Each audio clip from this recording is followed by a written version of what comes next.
বিসমিল্লাহির রহমানির রহিম। যেখান থেকে দেখছেন এবং দেখবেন সকলকে জানাচ্ছি আসসালামু আলাইকুম রহমতুল্লাহ বারাকাতু। নগরীর চট্টগ্রামের প্রবর্তক মোড়ে খুবই দুঃখজনক বিষয়, আজ সকালে কিছু পরিমাণ বৃষ্টি হন, মিনিমাম 20 থেকে 25 মিনিট। খুবই দুঃখজনক, দেখতে পাচ্ছেন আপনারা চারদিকেই কিন্তু পানি উঠে রয়েছেন। এটি একটি চট্টগ্রামের প্রবর্তক মোড়ে রয়েছেন চট্টগ্রাম মেডিকেল হসপিটাল। এটি একটি ব্যস্ত এলাকা, এখানে হাজার হাজার জনগণ এবং রোগী নিয়ে চলাফেরা করে।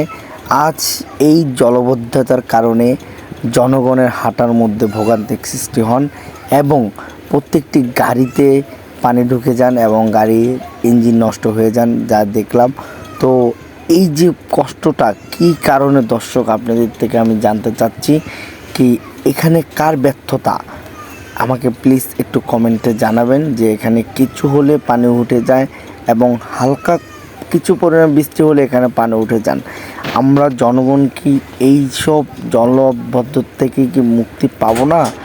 দর্শক আপনারা কমেন্ট বক্সে জানাবেন। আবারও ধন্যবাদ জানাই বিদায় নিচ্ছি। আসসালামু আলাইকুম রহমতুল্লাহ বারাকাতুহু।